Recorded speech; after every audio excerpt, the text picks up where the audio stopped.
Welcome to episode 25 of the KORG microKAST podcast. As always, my name is Adam Whittle. I'm joined today by Andy Puller. Hello. Luke. Hello. Edwards.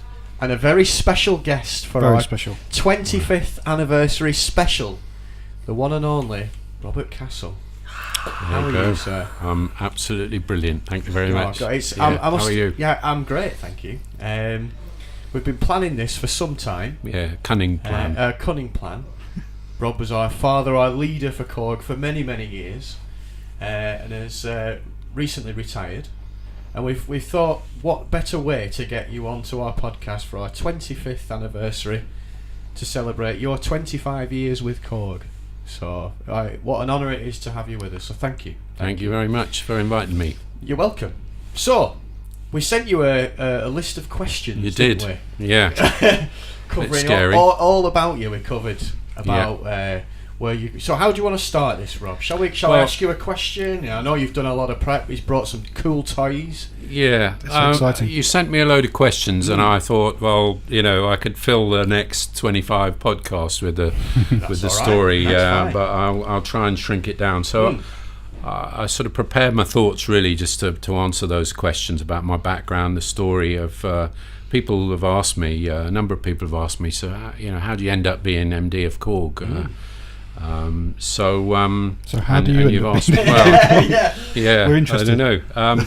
So and you asked about my background and where how did it all start? So I'll give you the potted story.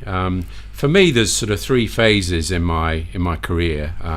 I don't call it retired either, because I ban the use of that word. Okay. Because if you look that word up, retirement, it says seclusion, withdrawal, unhealthy interest in stair lifts, things like that. So I've used the word renewal and rejuvenation. Absolutely. And I've got a whole new thing going on. So I'll tell you about. So the three phases really for me. The first phase in my career, I was interested in how things work, and I used to take stuff apart and try and get it back together again. I was always making stuff, particularly taking things apart. In those days, you could take stuff apart and get electric shocks and get thrown across the room and stuff. That was fun. From the toaster, I got thrown across the room, nice. And then try and put it back together again. Yeah. So first phase really was how things work, and that got me into engineering. I've mentioned about that. Then the next phase was interested in how business works. And then latterly how people work, and I'm particularly interested now in sort of human potential, and I'm helping other business leaders improve their decision making and actions and so on. So that's what I'm involved in now. Brilliant. So to start with, I was born in Birmingham, above a shop. My mum ran the shop. It was called a drapery back then. It was like cotton and gloves and socks and wool patterns, all that sort of stuff. My mum was running the shop. My dad was a chartered accountant, so he'd go off to work every day in Birmingham. He worked for his dad, then they merged with another company, then they merged with another company, and then it became one of the big five. I'm not saying which one it was, but when he got the job, we were all delighted. If that makes... is that a Birmingham... I'm expecting some special guests to be coming. Yeah, well, I will. And here we are, Slipped up. So my dad was an accountant and always talking about business. My mum was running a shop, so sort of retails. I grew up in playing in the stock room and all that stuff. We had a piano upstairs, so the shop was on the ground floor. Obviously, we had to get the window. I remember we had to get the window out to get the piano in. It was a big thing for me back then. So always taking stuff apart.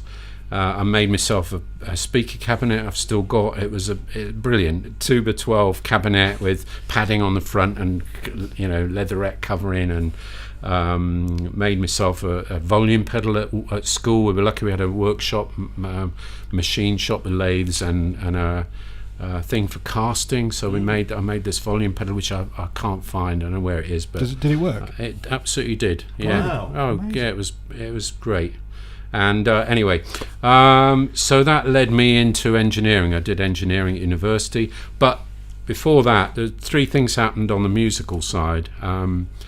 My brother, I've got two older brothers. They had piano lessons and they studied for exams, and were all, grades, and didn't like it and gave it up. So when I was 7, I had piano lessons, and my mum and dad said, just learn what you want, don't worry about exams, just have a bit of fun. So I was learning Beatles stuff, and I ended up having 7 years piano lessons till I was 14. Still play the piano if I can every day, love it, by ear. Don't think I'm very good, but I love it. Yeah, I love great. it. That's what it's about. Indeed. And then the other thing that happened was my dad knew a guy called Reg Whittaker, who was the double bass player in the Birmingham Symphony Orchestra. So I went along, as a kid, to Birmingham Town Hall, which is a stunning building. And as a little, 7 or 8, 9-year-old, it's a hell of a building, designed by Hansom, the guy who designed the Hansom cab. Beautiful building. And went with my dad, watched this orchestra come on formally with all their bow ties and sit down formally, play the music, and then go backstage and see them all having a laugh and that was great. You were exposed to that kind of level of classical music at that age, which is quite a so I can remember my mates being into their football and doing all the leagues and stuff, and I was into the music. The CBSO had a sort of youth club, member club. It was sort of 5 shillings to go, and you had a little green card. And I've subsequently met a friend of mine who went to a similar time. We've exchanged CDs of Louis Fremeau performances back then. So so that was the second thing that made a big impact. Later on, I was fortunate enough to meet George Martin, and he made the point that he got into music by accident, and he made the point about we shouldn't leave it to these happy accidents for people to get involved in music. He wasn't really musical, but I think he told the story of the London Symphony Orchestra conductor came down to assembly one day and with a couple of musicians, and from that moment on he knew music was going to form part of his life. And since he mentioned that to me, I've asked a number of people, how'd you get involved in music? And they can often trace it back to a sort of happy accident. An auntie had a piano or something, and I found that interesting. Then the other thing that happened, so I was hanging around with the CBSO, and back in the day, sort of the equivalent of selfies was the autograph book. Of course. So and this is dated 1970, so I would have been 13 at the time, and hanging around backstage with John McCabe and for people you've never heard of probably, but there's Louis Fremeau's the conductor at the time. So these autographs are from the orchestra with the soloists, and there's John Lill in here, who's an amazing piano player. There we go. Best wishes, John Lill, January 1971. So I was sort of hanging around backstage. It was very cool. Then in 1971, I bought my first album, which was Here we go. Pictures and Exhibition. Mussorgsky, Russian composer, had a lot of problems in his life. And I think Ravel orchestrated it, but then along came Emerson, Lake and Palmer. So that was a big moment for me. 1971, and then 73. I can still remember that's a good lyric. I can still remember the excitement of bringing this home from Birmingham. There's a record store in Birmingham called Cyclops Records at the time, and got the 33 bus home. I can still remember sort of almost running up the road to put this on, and with that iconic. Oh, look at that picture inside. With the gear. That's so cool. Unbelievable. Now, what I didn't know at the time was I'd get to meet both of these guys and work with both of them. Wow. Years later. That's a bit spooky to me. Privilege. So it was amazing to think. So that's Rick Wakeman, Henry VIII. Rick Wakeman, 6 wives, and Emerson, Lake and Palmer. Met Keith Emerson, helped him out with some cool gear over the years, and got to know Rick well over the years. In Birmingham at the time, there was Woodruff's.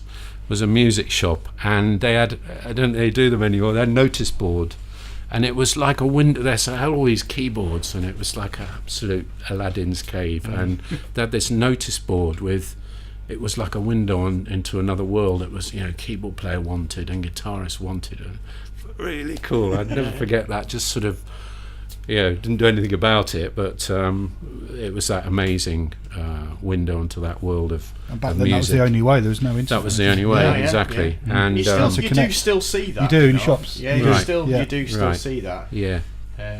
So and then there was a music shop, Music Exchanges in Broad Street, and Gary Chapman, who's still managing PMT Birmingham, bought an amp off him, and put that through my Tuba 12, played the guitar. So what amp was that? That was a Sound City. Was it? Yeah, 100 watt head, and very loud. So then when I was 13, we moved house. And I had the biggest bedroom. The piano went in my bedroom. My brother's drum kit went in the bedroom. I played my cassette recorder through my 100 watt amp and Tuba 12, so you could drum along to something on cassette back then. So there's quite a lot of music in the house. Then I did engineering degree at Brunel University. It was a sandwich degree, so it was 6 months at uni and then 6 months working. I worked for an engineering company called Doughty in Gloucestershire. And over that time, I sort of became less interested in engineering, how things work, and more interested in the sales and marketing and how business worked. And we had some great lecturers on business. So I did engineering, so I sort of know how things, or I used to know how things work. And then I got a chance to travel to New Zealand. My brother had hitched out there when I was 11. He left home with his thumb and travelled the world, not in a straight line, all over the place, through Iran and Afghanistan and India and Burma, all the way down to New Zealand. So we hadn't seen him for about 10 years. My mum and dad said, we're going to go out and see him. Do you want to come with us? So I did, and I didn't come back for 2 years. So I travelled all the way around the edge of all the way around New Zealand. I worked there as an engineer, and then I travelled all the way around the edge of Australia, and made some money selling door to door in Perth for a few months. Then I came back.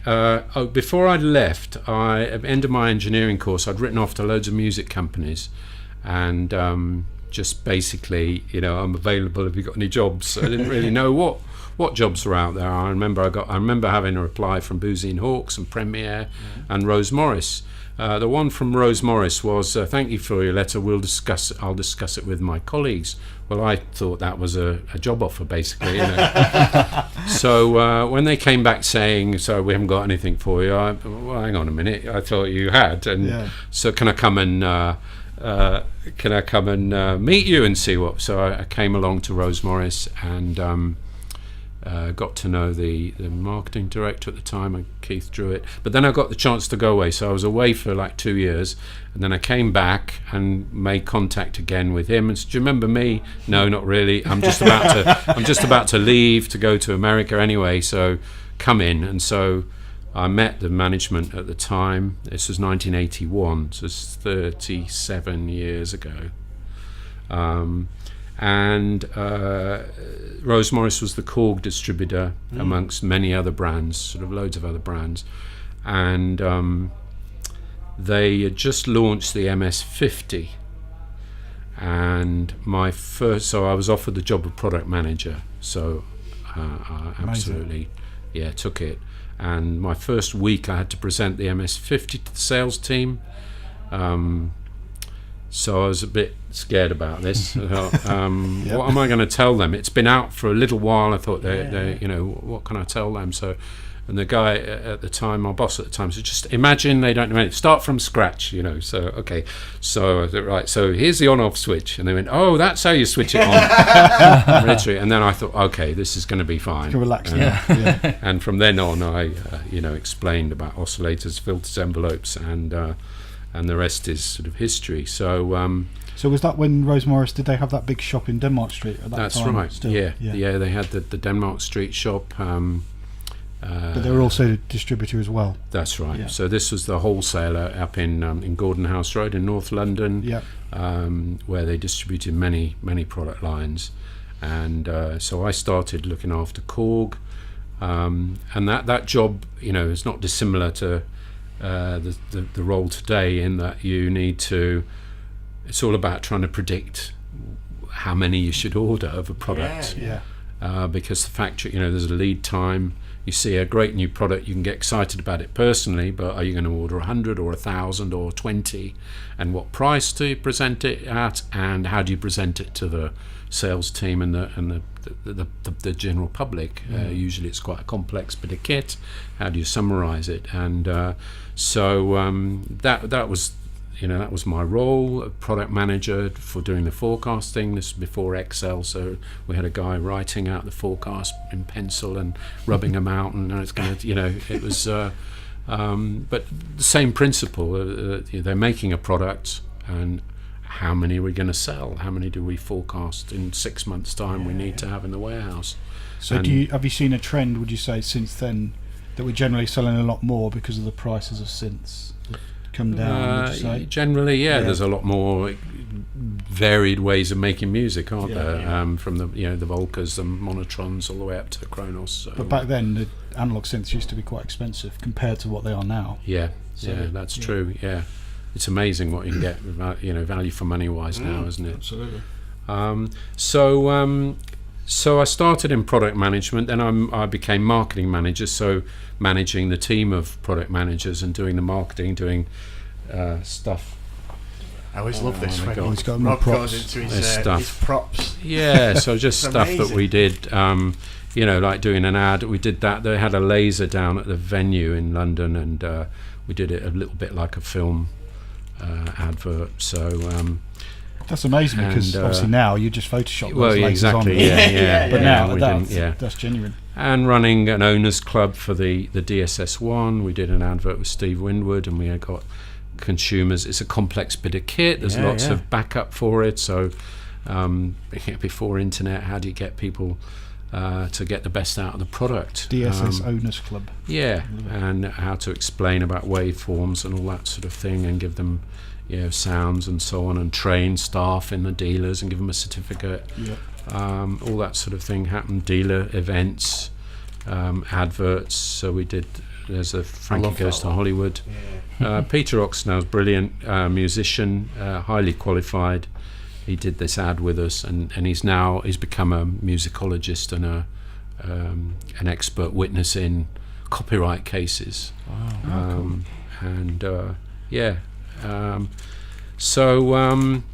And putting catalogues together, magazines together, that sort of thing. So that's product management, marketing management, learning about brands, about distribution, about looking after overseas suppliers who want you to represent their brand, understand what their aspirations are, what their targets are, how much they want to sell, how much they want to get involved, how they want to build their brand. Then I kind of reached as far as I could within Rose Morris at the time.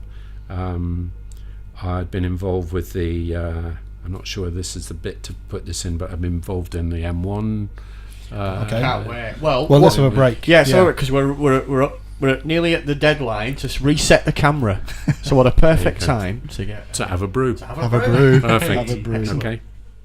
This is Caroline from My Fault with a shameless plug for our plugs. Keep listening to the brilliant KORG microKAST. Welcome back. Excellent. We've got our coffees and teas. Yep. We were just looking at some pictures. Looking at some amazing pictures. So, take us through. So here we go. So hard to believe, but I wasn't born with a beard. So this is one of me when I had hair. They used to call me Brillo at school because I had this massive afro. It was brilliant. It's very Brian May, isn't it? It was good because I never had to do anything with it. It's just leave it in soak in a bucket overnight, and it was fine in the morning. I could have a haircut, I just choose not to. Yeah. It was fashionable at the time. No, it wasn't. And then there's the one picture of me playing in a band at university with my little 2x12 cabinet. That's the one you were saying. That's the one that you built. Yeah. I built myself. Yeah. So there we go.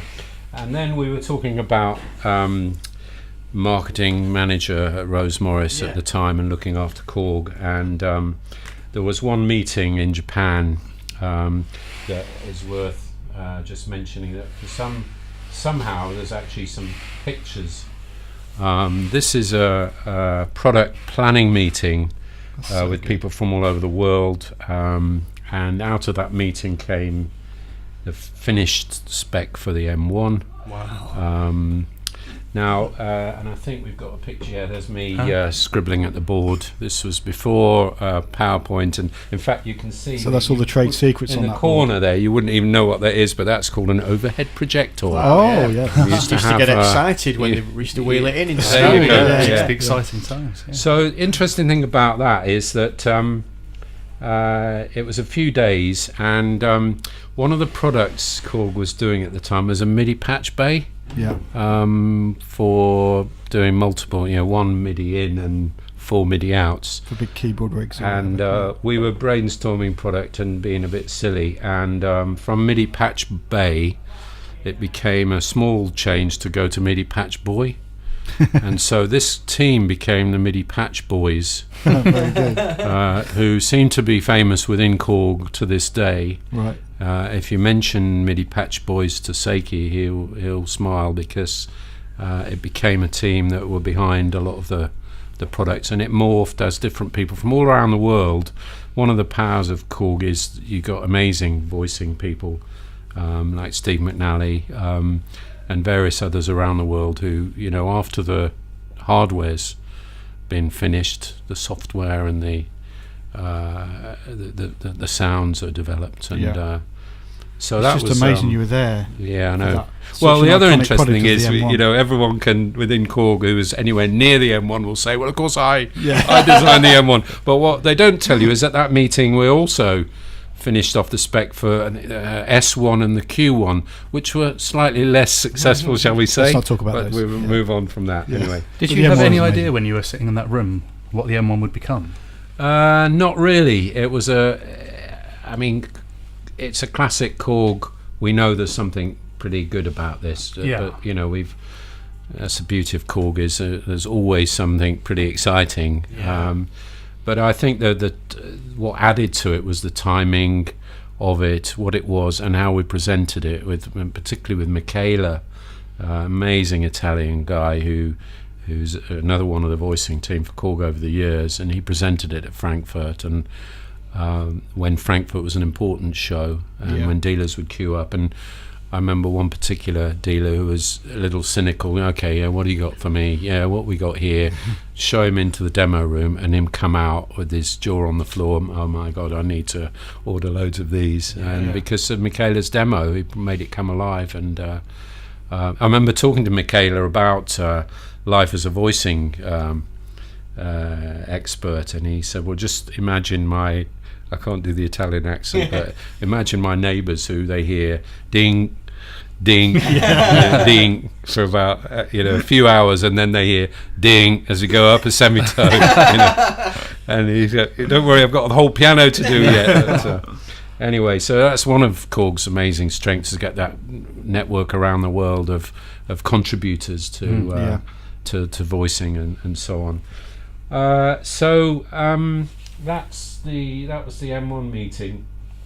Then I think I mentioned I got as far as I could with KORG, really. The M1 was a great success, and I think I sort of outgrew it, really. I got the chance to go and work for Neve in Cambridge. The UK led the world in the Rolls-Royce of mixing desks, with Neve and SSL being the market leaders at the top of the game. And I joined Neve as marketing manager, and they were very export focused, very successful in the US and Japan, all the broadcast companies, and didn't do much in the UK. And I said, well, look, I can do great marketing for you. I can do a great advert in studio sound, but nobody's going to ring up and say, I saw your advert, can I have a £300,000 mixing desk, please? We're going to have to go out there. So at the time there was Metropolis was just a project just being started, quite ambitious, and so I grabbed hold of that one and eventually sold them into Studio A a big Neve mixing desk when they launched that studio complex. But Neve was in Abbey Road and in all the major studios, Air Studios, Capitol Records in LA went there as well, and so I was there for a few years and learned how to sell product that is a lot more expensive than your average little tuner or whatever. Yeah, it's a different gig, isn't it? It is, yeah. And then I joined Soundcraft. It was part of Harman, and sold less expensive mixing desks, but manufactured again in the UK.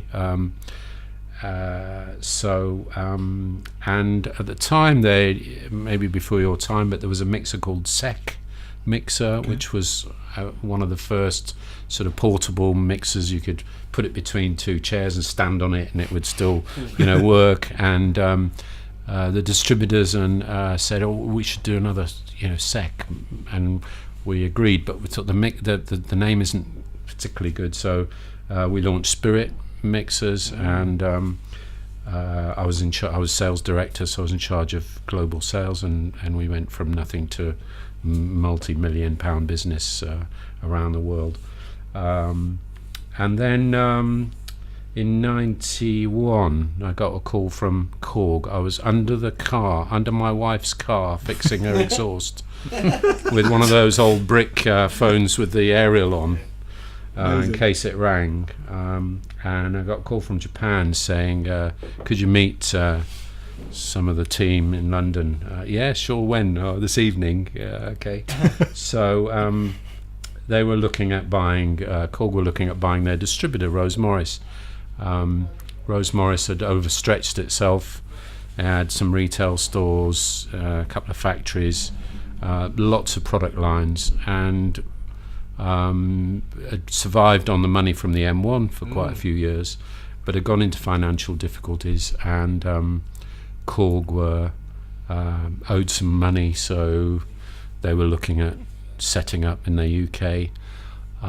They recognised strategically worldwide it's an important market for music, so there were various advisors in the room looking at the figures and saying to KORG, you don't buy it, should let it go out of business and set up your own thing. And anyway, so they ignored the advisors and bought the company, and asked me back to work out what to do with it. Wow. And here we are, 25 years later, working out what to do with it. I think they knew me, they trusted me, I knew the product. I really was excited, and there were some people here who knew me from the past and thought, oh, this is going to be great, and I joined, and then there's all this red ink and all this money. I didn't know anything about finance. And another thing for me is, nobody gives you a manual. Nobody says, right, here's the, be general manager, and this is what to do, sort of generally manage. So, you sort of, what does that mean? And what's all this red ink? And what's this stuff like, what's this rent for Hull? What's that mean? Oh, yeah, we've got a retail shop in Hull that we took a 25-year lease on, but the business was shut, the music shop, but it's a hairdresser. And they're paying less rent than we have to in the lease, so it's a loss making, right? Okay, and what's this? So, what my enthusiasm for the role sort of was a bit dented by the stress of the fact it was losing money. We had a 1.2 million overdraft, and I began to learn about business and cash flow in particular. You had to learn pretty quickly.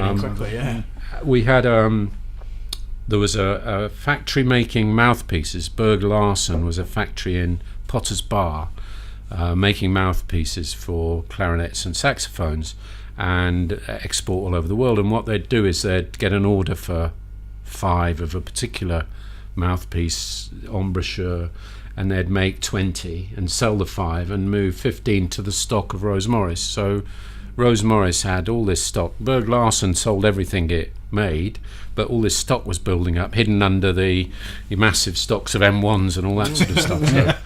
So we sold Berg Larsen to an American company. We had a Vox factory making Vox in Wellingborough. And so was it that same time that Vox was acquired by KORG then? That's right. Vox was owned by Rose Morris as a brand name, and wasn't doing very well at the time, and was a secondary reason for KORG buying Rose Morris, but was a really important for the future. What a decision that was. Well, and what happened was, because Marshall was so important to KORG worldwide, KORG USA was the distributor for Marshall in the US. Right. Music Meyer, the KORG distributor in Germany, was Marshall. Same with many other major countries. So Marshall was such a big part of either KORG's business, certainly in the US, and for their distributors, that they didn't want to do anything with Vox to upset Marshall. Right. So we closed the Vox factory down and got Marshall to make the AC30 for the world. So there was a period of time when, and they're known as the Marshall-made AC30s from the early 90s, because KORG didn't want to upset Marshall. Yeah. Now, steadily, the brand position moved, and the guys at KORG developed some technology, particularly modelling technology, and the Valvetronics, and offered that to Marshall, who weren't that interested. So they went off doing the Valvetronics range, so that it was clearly dovetailed with Marshall. Because remember, KORG USA is a big business, selling Vox and Marshall and selling KORG and Marshall and Vox, needed to dovetail with that, didn't want to upset Marshall. Yeah. So it's steadily built over the years as a sort of dovetail complementary to Marshall. Yeah, of course, yeah. So we shut down the Vox factory in Wellingborough. We had about 20 brands, lots of little brands that we decided to get rid of, or others where we said, look, we're going through a restructure here. If you can wait a few years, we'll bear with us, but otherwise you should find another distributor. So we cut it down to the core brands, and transformed the business, and steadily over the years moved it on. And there was a time when we had a 1.2 million overdraft, and one year we made £30,000 profit. So we were break even at Friday lunchtime when we closed the year at Friday evening. So we'd made a loss all year and then just made 30 grand. We got 1.2 million overdraft. So we thought, okay, so what we need to do is we only need to go from 30 to 300,000 profit and pay off this overdraft in 4 years. And we had a strategy for that. We got the whole team rallied around it. I'm not going to tell you what the secret was, but it was a simple way of doing it, and got the whole team around it. And we overshot, and we paid off the overdraft in a couple of years and went into profit, and made the company financially stable. So you turned things around. Yeah, that's great. Yeah, and always stuff I didn't know about before. That's the thing, and that's a recurring theme for me, is that nobody gives you a manual when particularly when you're put in a leadership position in a company. It's quite difficult to talk to some of the staff about issues you're worried about, keep you awake at night, because they expect you to have all the answers. It's quite difficult to talk to shareholders often, certainly in the case of KORG, they're on the other side of the world and they just want you to get it sorted. So it can be quite isolated and lonely, and it transpires many other CEOs have a similar issue of feeling isolated and lonely. And so I joined an organisation called Vistage, who it's a group of CEOs that get together every month. You have guest speakers, so you learn best practice, and you have a structured way of dealing with issues.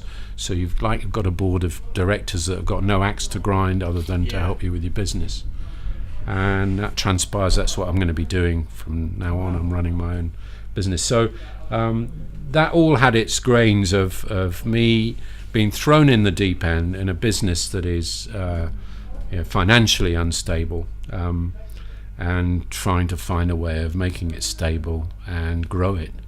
And over the years, the things I learned about business, because I often thought I wasn't very good at it, didn't really know, what you don't know how you're doing, how do you measure, how are you getting on? It's hard to gauge. Yeah. So I'm lapping up info, reading and going on courses and trying to how are you supposed to do this stuff, and steadily put it on stable ground.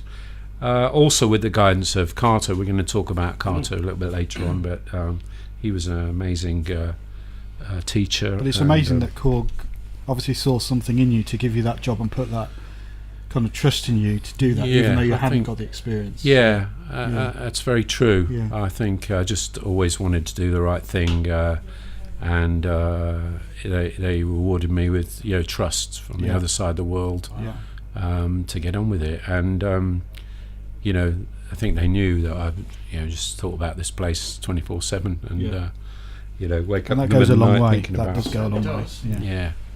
So then a number of other things happened. One of the brands we distributed was Jupiter, which is a student brass and woodwind line, and it'll make sense why I'm telling this story, but we worked out that a lot of teachers knew of it, and but they hadn't seen it recently, so they remember it as, I remember it, it's not that good, and things had improved. So we wanted to get more out there, and we teamed up with a guy who had this idea for Sound Start, which was most lessons are one-to-one. So you want a trumpet lesson, you have a one-to-one, and he had this idea of teaching the whole class to go from beginner to concert in front of the school in one term. Wow. And that included how to treat the instruments with respect. So started off with how you open it and set it up, through to this concert in front of the school. And he needed some instruments, so we said this is a perfect fit for us because we want our instruments to get seen. So we provided a whole raft of instruments for this, and I didn't know at the time the effect of it, but I started getting letters from head teachers saying this has changed our school. Behaviour has improved, homework completion's up, the dinner ladies comment on engagement, basically. Not everybody is able to sit and write essays. People fidget, and and music, like sports, can engage people. And I started to realise there's something bigger about this than just flogging instruments. It's much more powerful than that. Then at the same time, at the NAMM show, one of the NAMM meetings, I met Sir Ken Robinson, who's a creativity guru and written books, amazing guy.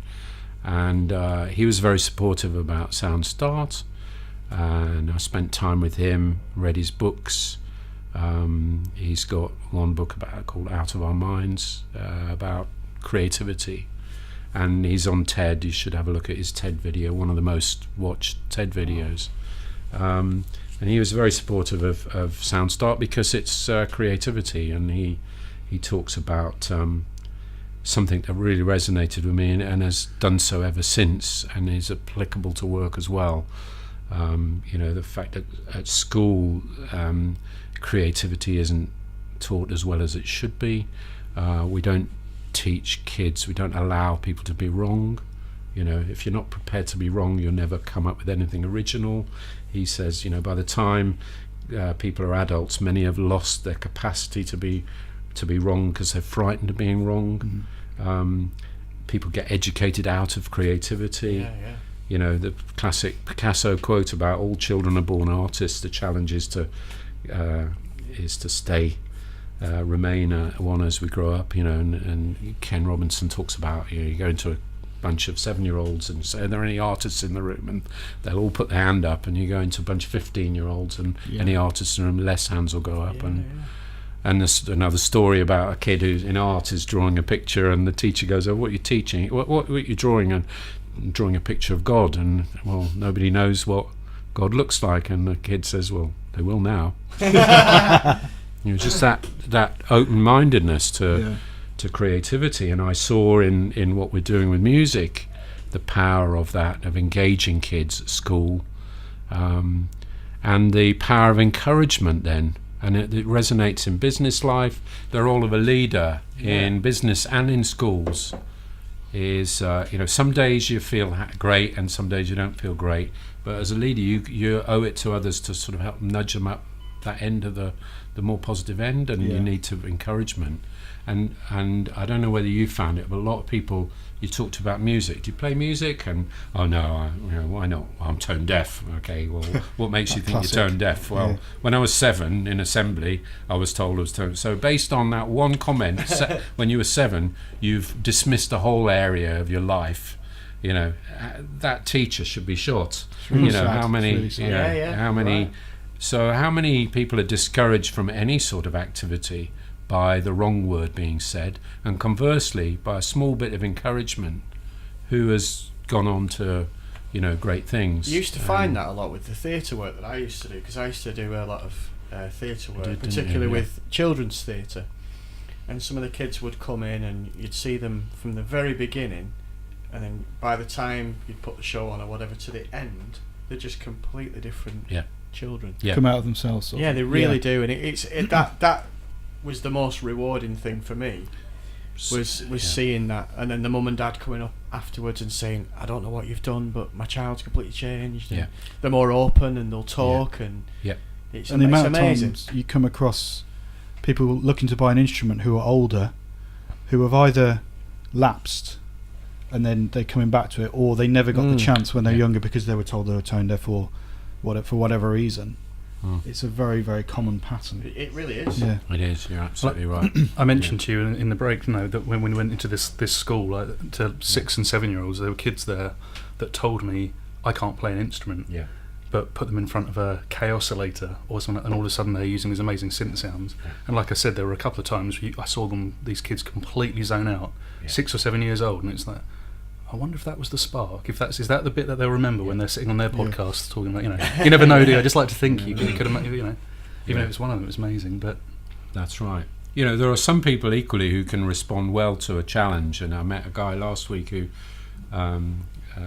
Jim Dogood, who's a writer, and he said he told his dad when he was 14 he'd be on Top of the Pops, and his dad said don't be daft, and he was on 4 times, I think. Oh wow.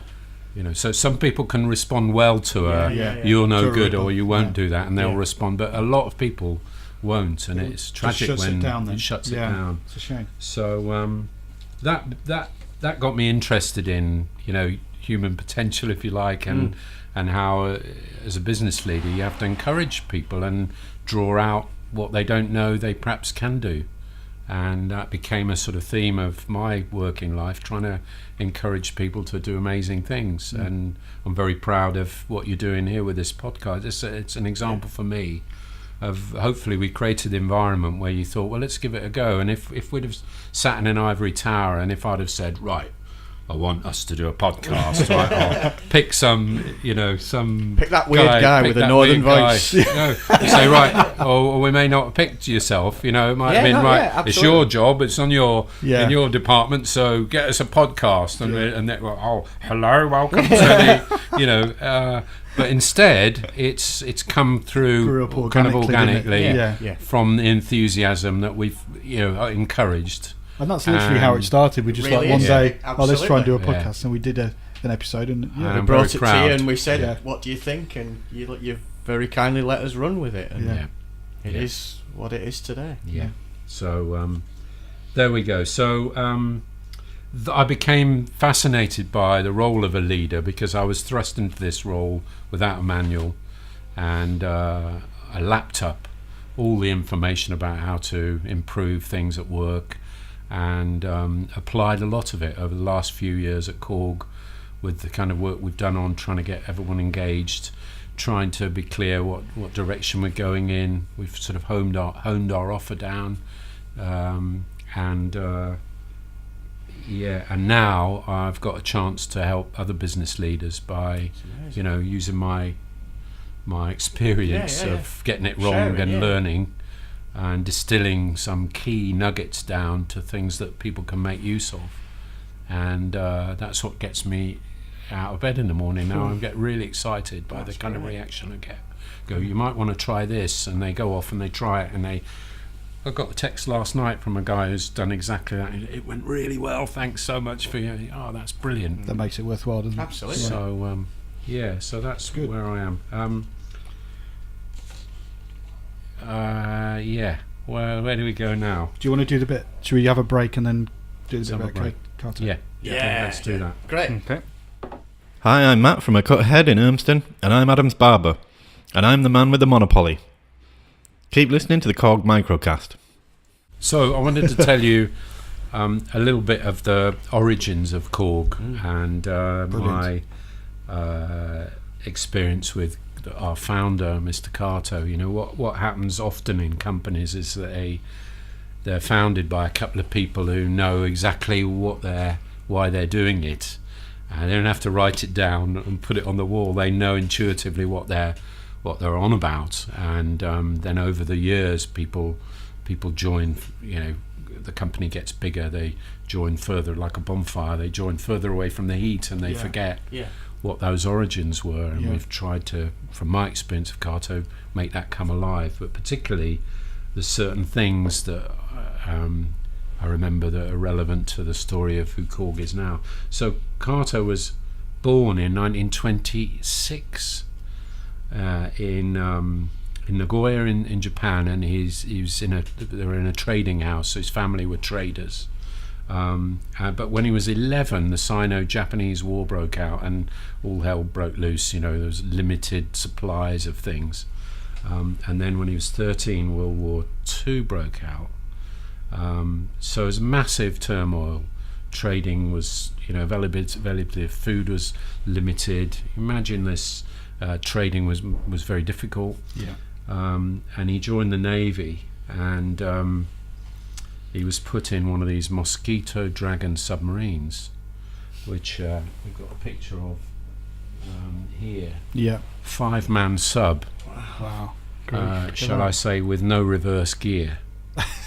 It was a one-way submarine. Right.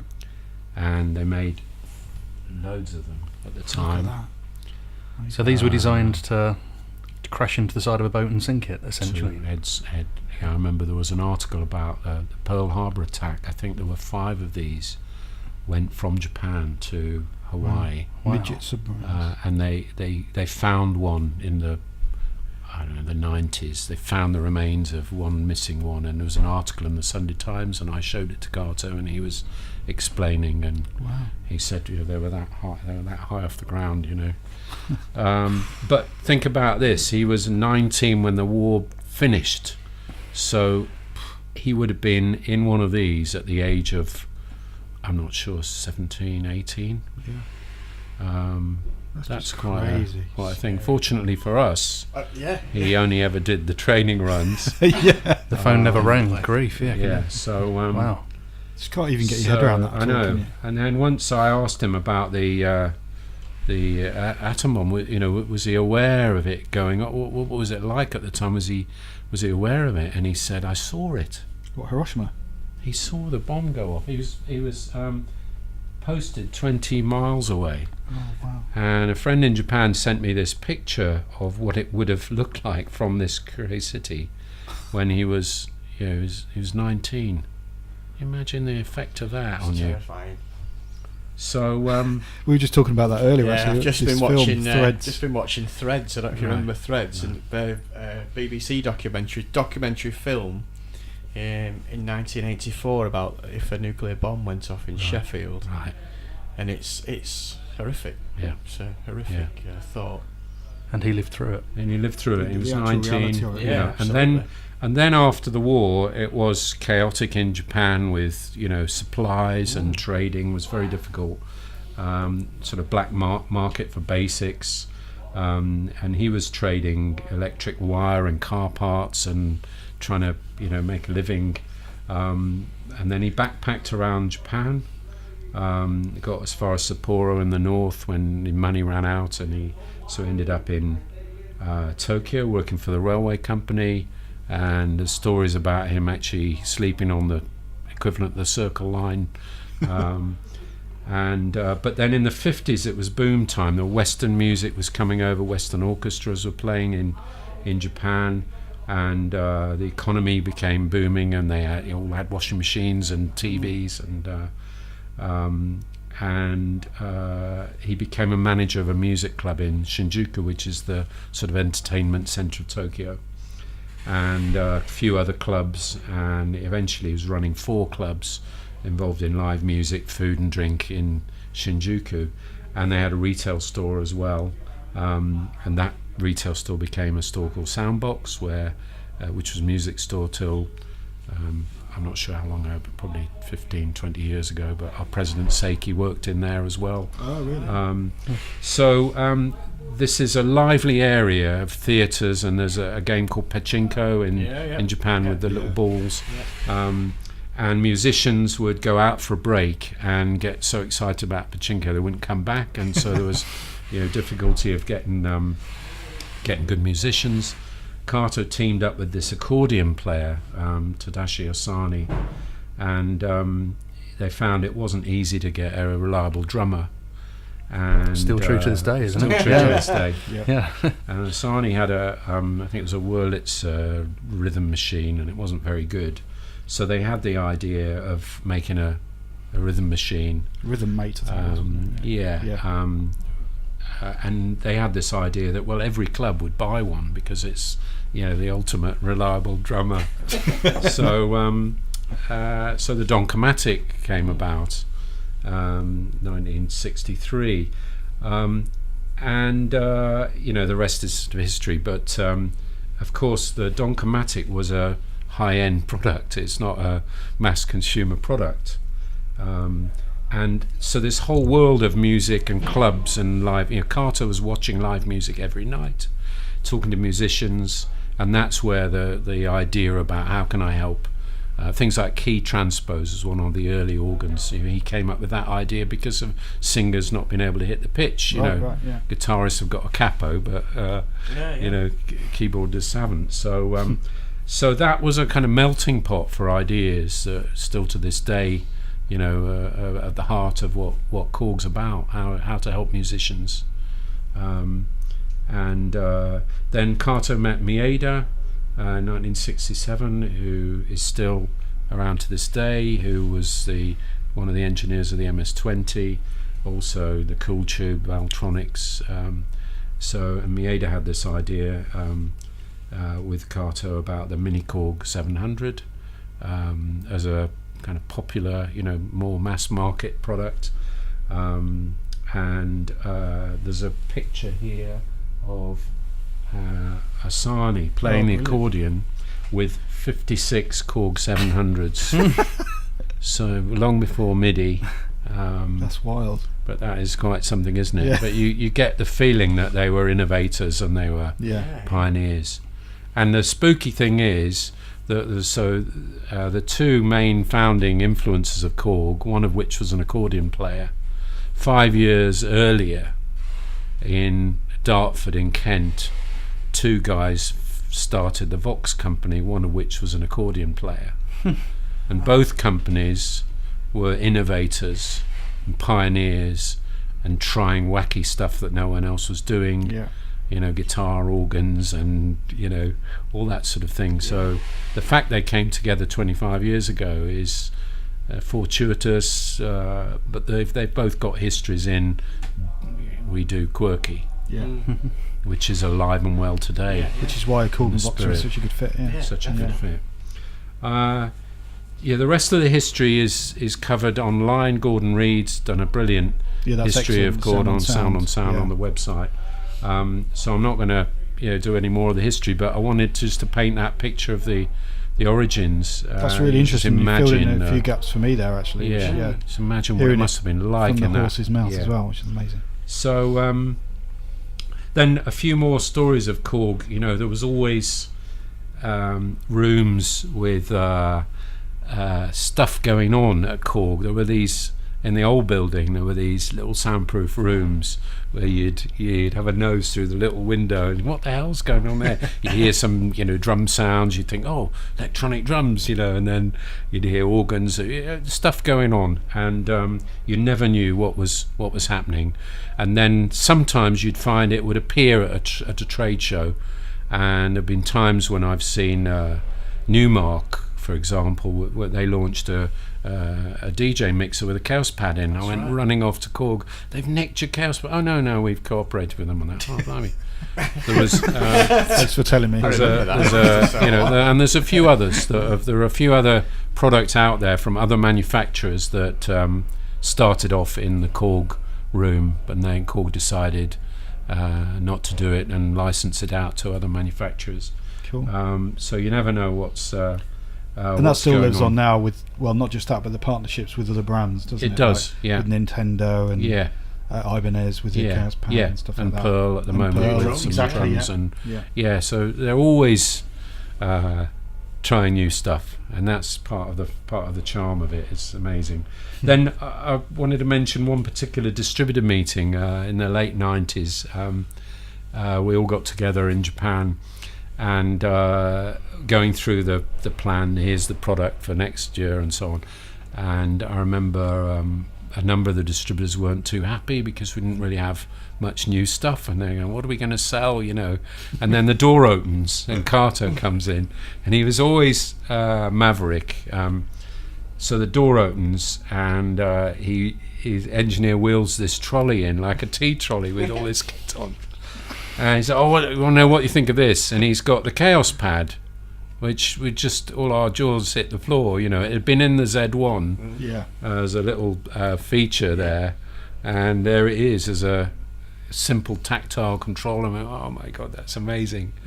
So he would often come in, and he had a dog at one stage, and he'd come in with his dog and disrupt the meeting room. He was quite physical as well. He used to hit you a lot. Right. I'm not sure you could perhaps get away with it, but he'd whack you on the back really hard when you didn't know you were in a quite an important meeting, and then suddenly this massive whack on your back. Oh my god. And he'd prod as well. He'd do this stuff really viciously, all right, and he'd shout at you in Japanese, and you go, oh, yes. Anyway, a real character. So did the dog play the KAST pad? No, there is a picture somewhere of the dog playing a microKORG, but really? That's nearly as good. Anyway, he was a real character, and does form really the backbone of what makes us different. I think we do make legendary products played by legends and other enthusiasts. We pioneer, we don't copy, we do quirky. It's expensive to innovate, but we do quirky. We do stuff no one else would be brave enough to do. And we have this, sometimes we have really hot product and others that are more challenging, and often, I know in your conversations perhaps with dealers, you go, well, where's my hot stuff? And meanwhile, we've got this, what's that rubbish? You don't want that, well, that's part of us pioneering. You need to take a trolley round with you in your car. A tea trolley, and a dog. What do you think with that? Yeah. And it's costly to innovate. And KORG is more about stability than growth. So I found this note here. I once had shall we say, we got into a bit of a cash flow problem because we'd ordered a bit too much stock. And it's a real challenge forecasting and keeping your cash flow, because it has a cycle across the year. You only have a certain amount of money to spend. You forecast ahead, so your stock problem today is based on decisions you made 6 months ago, and you think, what were we thinking ordering all those XYZ? Hindsight is a wonderful thing. Hindsight's a wonderful thing. And we had too much stock, and we had a meeting in Italy, and Kato asked to see me, and he sat me down summoned and had a chat with me, and I came out. I think we had all our dealers with us as well. And on the bus on back to the airport, I just wrote this down, and I've still got it to this day. Amazing. Resignation. It says, that's right. Yeah. But again, it just gives you an insight into him and what he thought was important. It says, I'm sure you have justifications and explanations, but the bank only look at numbers. We have no bank loan. Our new building was paid for in cash. So if the company is profitable but has a loan, we don't view it as profit. Stability is more important than growth. When rice grows strong, it bows over lower. You must stay humble even when strong. You must be more humble when you're strong, because this is when things can go wrong. A series of things can go wrong. Cash and stock need to be balanced. Cash doesn't devalue.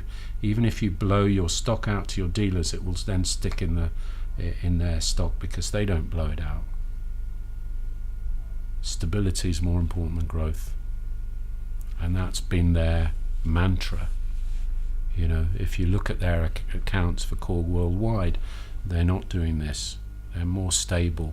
They're perhaps the most stable independent company in the high-tech business. But that means it's lower this risk, is at the doesn't heart. it? Which is better. Yeah. So the wise man, and I wrote this down, and it still, resonates It's amazing today. you've kept it all that time. It's so It good. made a big impact on me, because the only time he ever really had to have words with me, and he was teaching me. In a way. So we make legendary products played by legends and other enthusiasts. I think we're passionate about supporting the success of others. I certainly am. I think we're passionate about supporting the success of the team here at KORG. The business partners, we get a thrill when one of our customers is growing their business, and the consumers. I get a kick out seeing people be successful with our products, writing hit records and becoming famous. We're selling dreams, aren't we? We do quirky. Engineering is revered in Japan. Craftsmanship is revered in Japan. So when an engineer says, I've done this and I put this together with this and I've put it together and here it is, oh, very good, now off you go and sell it. Who's the market? It's sometimes it's not easy to find what the market is for every product, but we do quirky and we make stuff that other people perhaps wouldn't, and that's why I'm excited, and that's what makes KORG different. I think there's a strategy I studied and read the book of called Blue Ocean Strategy, which is this thing about going into uncontested market space. And one of my favourite stories is the Xbox and Sony Microsoft fighting each other out for kids, for gaming, and then Nintendo go off into adult brain training, and the other two are fighting in the red ocean and going, what just happened here over in the blue ocean? Meanwhile, my grandma was buying a Nintendo Wii because she wanted to play bowling. So exactly. they tapped on her. So this is a strategy, and for people and companies that are fighting in the red ocean, it's quite difficult to get yourself out of that and think, well, where could we go in an uncontested market space? And as I'm reading this and studying this, I'm thinking, KORG is out there in the blue ocean all the time. It's alive and well. I've taken reports of some of our competitors. There'd be an analysis in one of the trade magazines where I've taken it to Japan, and with Carter or Seiki, have a look at this. And we're not interested. We're on our own path. It's natural to them to be in uncontested space. And that's really refreshing, because you can't say that about many other companies, especially in high tech. I think that I love it's a challenge. the idea of saying, oh, they're doing all these other guys are doing this, and the designer's going, right. I just not being interested in it because it's true. And over the years we've seen this. We go to NAM, and we see some of our competitors, and so and so's got 40 new products, and someone else got 70 new products. We've got you put a 6 on it. We've got 6 new products. One of which is talk of the show, another is really quirky, and and they all get talked about. And quirky is alive. Blue Ocean's alive and well in KORG, and Seiki's taken it over from his dad and keeping it alive with brave, wacky, definitely unusual products. And very forward thinking and willing to embrace new technology. I mean, look at the apps, for example. KORG were in there from day one because they knew that was. Have you got a favourite wacky product? Have you got a product that you thought?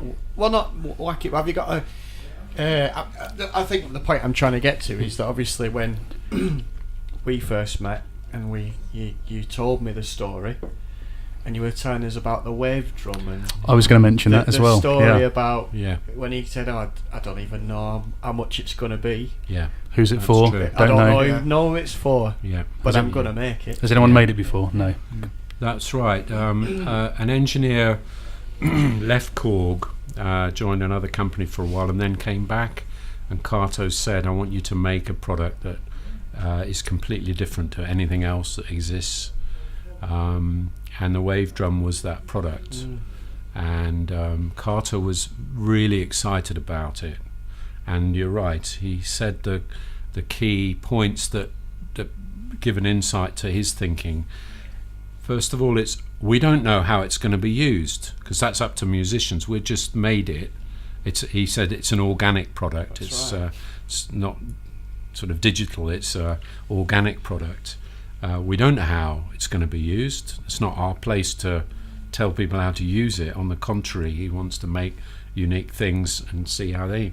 We're not sure it's going to sell because it's expensive, but proud to have put it out there because it's unique, and so brave enough to spend his money, invest his money in something that's innovative, and that's in the DNA of KORG. Amazing. Yeah. Wow.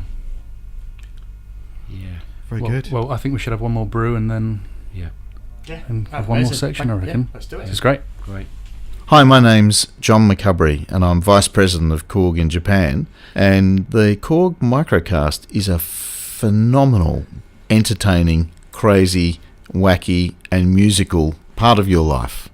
So don't just listen today, keep listening. Every time there's a new microKAST podcast, tune in, enjoy it. Thank you. So we've got some gear. Yeah, I Got brought gear, some got some this is pictures to brilliant. look at. donations to the Museum of KORG. I know you've got some instruments here. I'd like to donate the WT12, which is a classic tuner, chromatic tuner. So cool. Absolutely brilliant. I love the dial Calibrate on it. it. It's Yeah, the amazing. dial's See awesome. what Rob says donate, it means bring back his Sell. car stock before he gets Bring any back the car voice. stock from 40 years ago, yeah. And the good old GT6, which is another iconic classic. But then Have you taken Guitar all of these tune. apart and put them back together? I haven't. No, You haven't? Oh, no, okay. All right. no. I'm quite surprised by that. Maybe. All right. Talking about taking things apart, this doesn't work, but This is it great. will. This is the KPR 77. And this is on the ad that we talked about before with the Oh, with right, the yeah, with there the you go. lasers. Yes. There's one in the ad. That's So- right, yeah. Look at the case. So it's Yeah. immense. So very exciting. I remember one dealer saw this at the NAMM show and ordered like 100 pieces, and we thought this is going to be brilliant. We ordered thousands of them. It didn't sell as many. That's the challenge. You can have a great product, but if you over-order, Yeah, Yeah. then you've got a difficulty. But then people want it straight away. So if you don't order enough, that's the constant balance. This had batteries to keep the memory in, so that's a bit odd. And I think it had the cassette tape backup. Do you Oh, remember brilliant. that? Yeah, before your time, at tape in and out, so you could back it up to cassette. Wow. Amazing. Those are the days. I'm happy to donate that to the KORG Museum. Oh, wow. Fantastic. And, We need to get that thank working you. and have that on a podcast then, Get don't we? That it needs to be- working. It's got a very distinctive sound, which you'll recognise when you hear it. In a good way. In a good way, Yeah. yeah. So that's the kit. You also asked about what my favourite KORG Yes. product was. Well, Yeah. perhaps the most used and the most unusual is this KORG processor, which is great. They did a cool. guitar one, and they did this one, and this still works with the original batteries. Wow. I'm not sure how original old it is.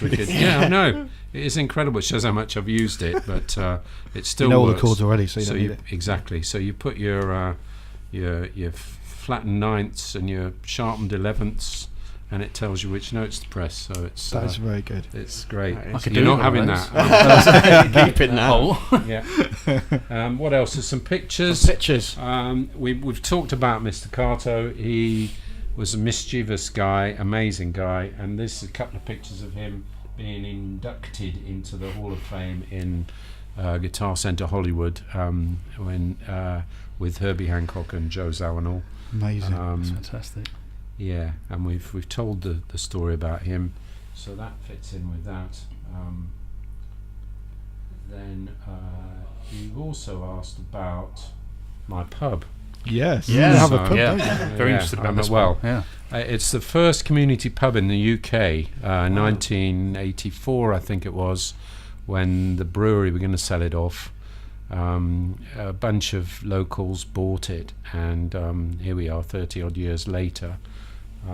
Because I frequent it quite a lot, we became shareholders. We have a annual general meeting once a year and a dividend, which is one beverage, and it's brilliant. brilliant. So if you're ever in the Hitchin area, just south of Hitchin, the Red Lion at Preston is on the village green, and it is a brilliant community pub. Unfortunately, that's not Preston Lancs. Adam, so it's not, Unfortunately it's not. not your local. No. It's nowhere near I think we need to visit there, though. I think that should I happen. think we do. Yeah, that's. I We think do. we need to do a 0.5 episode. That's a Yeah, very good late idea. night edition. Yeah, I Yeah. think we need to put that in the diary. Yeah. That is great. And you've got a little picture of Nam there, I've noticed as well, Rob, from when you're at Nam with a couple of Unknowns. Oh yeah, celebrities. That's, this year at NAM, that's our president Seiki Kato, so son of Mr. Kato, who's the president of the company, kept the spirit of innovation alive and quirkiness alive. And then this was my final NAM show with KORG, and normally people don't go on the Sunday because it's quiet, and I thought I'm going to go on Sunday because it's quiet. And I was there on the stand, and some guy came over. I thought I recognised him. I was in intense meeting with somebody talking about business, and I thought, hang on just a minute, I need to go and say hello to this KORG enthusiast that came up on the stand. And I think it's the first time I've ever asked somebody for a selfie. I think I've been up quite late that Saturday night, and I was a little bit hungover, so but I asked him for a selfie, and just one example of people that come and see us at NAM. Well, the Gary thing Barlow. is with Gary Barlow. Do you know the story of Gary Barlow? His original keyboard was sold to him by Pete Shaw. one of our And apparently, he Pete Shaw says that he bought it because of Pete and his playing, and he'd seen him in the clubs. He And said, inspired I him. wanted to be like Pete Shaw. There you go. So from one KORG And he's artist nearly to there. another. He's nearly He's there. not quite there, but he's getting there. He's got a Kronos anyway, so Yeah. Brilliant. Okay. Amazing. Let's see if there's. So also, I got invited to join the MIA, an industry association, which tries to pull everyone together to do things for the greater good for the industry.